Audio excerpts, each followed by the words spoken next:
देवेश, मेरे holding statement में ये सेग्रीगेटेड पोर्टफोलियो क्या दिख रहा है?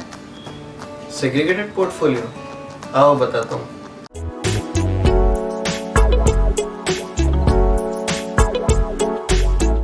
सेग्रीगेटेड पोर्टफोलियो और side pocketing in mutual funds. 7 नवंबर 2019 को हर जगह एक हेडलाइंस थी, SEBI permit segregated portfolio of debt market instruments by mutual funds. So now basically, why this segregation of portfolio or side pocketing in mutual funds? जब आप किसी debt mutual fund में invest करते हो तो आपके बिहाफ में जो फंड हाउस है वो किसी दूसरे कंपनीज के डेट में या government bond, treasury bills, commercial paper, ऐसे वेरियस डेट इंस्ट्रूमेंट्स में इन्वेस्ट करते हैं। पर कभी कभार ऐसा हो सकता है कि आपके बिहाफ पे जिस कंपनी में इन्वेस्टमेंट की गई है वो कंपनी डिफॉल्ट कर दे, या वो कंपनी की जो इंस्ट्रूमेंट है, डेट इंस्ट्रूमेंट, उसे डाउनग्रेड कर दिया जाता है, रेटिंग उसकी कम कर दी जाती है। तो ऐसे केसेस में सेबी ने अब अलाउ किया है कि आप दो पोर्टफोलियो बना लीजिए।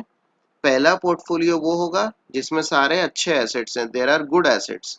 सेकंड पोर्टफोलियो वो होगा जिसमें सारे बैड एसेट्स है, ये डिफॉल्ट वाले एसेट्स है। तो इस तरीके से अब दो पोर्टफोलियो बन जाएंगे, एक हमारा नॉर्मल फंड वाला portfolio and second would be the segregated portfolio. इससे रिलेटेड जो फर्स्ट सर्कुलर था वो दिसंबर 2018 में सेबी ने निकाला, और उसके बाद एक दूसरा सर्कुलर जो पिछले सर्कुलर में थोड़ा सा अमेंड करके नवंबर 7 2019 को निकाला। सर्कुलर नंबर आपको स्क्रीन पे दिख रहे होंगे।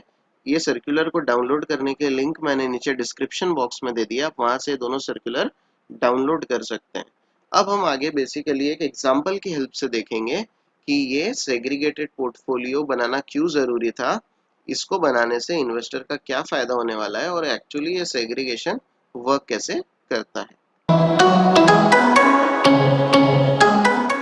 बिफोर स्टार्टिंग, मैं आप सभी से रिक्वेस्ट करना चाहता हूं कि अगर अभी तक आपने मेरे इस चैनल को सब्सक्राइब नहीं किया है तो इसे जल्दी से सब्सक्राइब कर लीजिए एंड बेल आइकॉन प्रेस कीजिए, ताकि ऐसे इंटरेस्टिंग वीडियोस का नोटिफिकेशन सबसे पहले आप तक पहुंचे। तो हम जल्दी से स्टार्ट करते हैं। हमारे पास एक डेट फंड है, सम डेट फंड इसका नाम है। इस डेट फंड का टोटल AUM है 1 करोड़, 1 करोड़ रुपए इसका AUM है। Total number of units are 10 lakh units and the NAV is rupees 10 per unit. Mister Z इस फंड में एक इन्वेस्टर है जिसने 10,000 यूनिट्स परचेस किए at NAV of rupees 10 per unit. सो इसमें टोटल उसका इन्वेस्टमेंट हो गया है 1 लाख रुपए। सम डेट फंड ने ये जो 1 करोड़ का AUM है इसमें से 5 लाख रुपए एक्स लिमिटेड के किसी डेट इंस्ट्रूमेंट में इन्वेस्ट किए हैं, and unfortunately x limited defaulter हो गया। उसका ये जो एसेट है ये एसेट बैड हो गया। पहले गुड एसेट था, अब गुड से ये एसेट उसका बैड एसेट हो गया। तो अब ये जो म्यूचुअल फंड हाउस है या जो सम डेट फंड है, इसे यहाँ पे एक प्रोविजन बनानी पड़ेगी इस लॉस को बुक करने के लिए। तो यहाँ पे सपोज ये जो फंड हाउस है ये 100% प्रोविजन बनाता है, तो इसमें टोटल लॉस हो जाता है इनका 5 लाख रुपीज। इस 5 लैक्स का इम्पैक्ट डायरेक्टली उसके AUM पे पड़ेगा, और उसका AUM रिड्यूस होके अब 95 लैक्स का हो जाएगा। नंबर ऑफ यूनिट्स तो सेम रहेंगे, तो इसकी वजह से NAV इसका 10 रुपीज से गिर के 9.5 रुपीज हो जाएगा। अब इस रेट पे मिस्टर जेड सोचता है कि अब मैं इस सारे यूनिट्स 9.5 रुपीज में सेल कर देता हूँ। तो मिस्टर जेड को टोटल अमाउंट मिलती है 9.5 multiplied by 10,000 units, that is rupees 95,000, और इसका लॉस हो जाता है 5,000 रुपीज का। 1 लाख इन्वेस्ट किए थे और 95,000 मिल गए, तो 5,000 रुपए का इसको लॉस हो गया। अब इसमें जो ध्यान देने वाली बात है वो ये है कि ये जो 5 लाख रुपीज का लॉस है जो सम डेट फंड ने बुक किया है, ये केवल एक बुक लॉस है, और मिस्टर जेड को जो लॉस हुआ है ये एक्चुअल लॉस है। इसे मैं बुक लॉस इसीलिए कह रहा हूं क्योंकि सम डेट फंड का इस 5 लाख रुपए पे से राइट खत्म नहीं हो जाता। ये लोग हमेशा इसको रिकवर करने की कोशिश करते रहेंगे, और जैसे ही ये पैसा रिकवर होगा ये फिर से AUM में ऐड हो जाएगा। ठीक है। अब सपोज ये इन्होंने सेल कर दिया है, मिस्टर जेड ने अपने सारे यूनिट सेल कर दिए। तब ये यूनिट सेल करने के बाद क्या पोजीशन होगी, तो इस फंड का AUM हो गया 94,05,000, यूनिट्स हो गए 9,90,000 और उसका NAV है 9.5। नाउ सपोज 3 इयर्स के बाद में सक्सेस आती है और ये कुछ अमाउंट रिकवर करने में सक्सेसफुल हो जाते हैं। लाइक सपोज ये 3 लाख रुपीज इसमें से रिकवर कर लेते हैं। अब जब ये 5 लाख रुपीज बैड हुए थे तब मिस्टर जेड इन्वेस्टर था, तो ये 5 लाख रुपीज में मिस्टर जेड का भी 5,000 रुपीज का हिस्सा है। सो ये जो 3 लाख रिकवर हुए इसमें भी मिस्टर जेड का टेक्निकली 3,000 रुपीज हिस्सा है।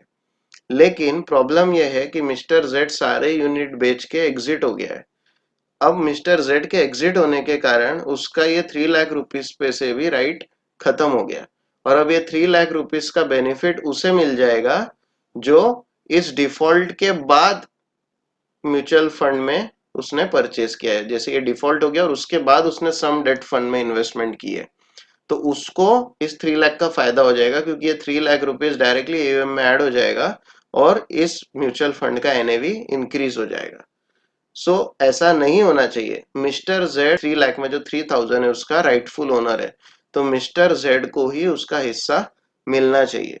और इसी के लिए सेबी ने म्यूचुअल फंड में सेग्रीगेटेड पोर्टफोलियो का कंसेप्ट अप्रूव कर दिया है, या इसे म्यूचुअल फंड्स में साइड पॉकेटिंग भी कहा जाता है। नाउ अब ये साइड पॉकेटिंग में क्या होता है? नाउ सपोज सेम सिनेरियो है, तब इसमें क्या होगा, जो डेट फंड है टोटल उसमें 10 लाख यूनिट्स थे जिनका NAV है 9.5, ओके, और यही 10 लाख यूनिट्स में 5 लाख बैड है और 95 लाख गुड है। तो ये जो फर्स्ट पोर्टफोलियो है इसका NAV 9.5 और ये जो सेकंड पोर्टफोलियो है इसका NAV 0.5। अब ये जो है ये है गुड पोर्टफोलियो, इसमें सारे एसेट ठीक है, अभी इसमें कोई दिक्कत नहीं है, it will function nicely. But ये जो सेकंड पोर्टफोलियो है इसमें बैड एसेट है या ये डाउटफुल एसेट है, डाउटफुल पोर्टफोलियो है। हो सकता है ये पूरा ही डाउटफुल होगा, इसका NAV अभी 0 भी हो सकता है। ठीक है, जब रिकवर होगा तब देखा जाएगा, फिलहाल इसमें कोई प्रॉफिट नहीं हो सकता। ठीक है, तो मिस्टर जेड की केस में क्या होगा, एज एन इन्वेस्टर उसके भी 2 पोर्टफोलियो बन जाएंगे 10,000 यूनिट्स के। पहला पोर्टफोलियो का NAV 9.5, सेकंड पोर्टफोलियो का NAV 0.5। So this is 95,000, this is 5,000, तो टोटल इन्वेस्टमेंट हो गया उसका प्रॉपर 1 लाख रुपीज। ये जो पोर्टफोलियो 1 है ये गुड पोर्टफोलियो है, portfolio 2 is the bad portfolio और द सेग्रीगेटेड पोर्टफोलियो।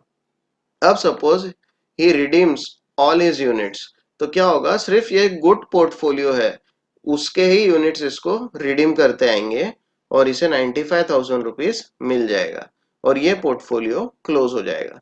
लेकिन ये जो सेकंड सेग्रीगेटेड पोर्टफोलियो है ये ऐसा ही कंटिन्यू रहेगा जब तक सम डेट फंड एक्स लिमिटेड से पैसे वसूल नहीं कर लेता, तब तक ये पोर्टफोलियो कंटिन्यू रहेगा। अब सपोज 3 साल बाद 3 लाख रुपए रिकवर होते हैं, इसमें से 3,000 रुपए मिस्टर जेड का हिस्सा है। मिस्टर जेड को यहाँ पे 3,000 रुपीज मिल जाएंगे। क्यों मिल जाएंगे? क्योंकि ये पोर्टफोलियो यहाँ पे कंटिन्यू है। Mister Z will get after 3 years rupees 3,000। So this is the concept of segregated portfolio और side pocketing which is beneficial for the investor। अगर आपको ये वीडियो पसंद आया, हेल्पफुल लगा, नॉलेजेबल लगा, तो इसे अपने दोस्तों के साथ शेयर कीजिए ताकि वो भी इसके बारे में जान सके और किसी भी म्यूचुअल फंड में, स्पेसिफिकली डेट म्यूचुअल फंड या हाइब्रिड म्यूचुअल फंड में इन्वेस्ट करने के पहले ये सारी चीजें चेक कर सके। Thank you.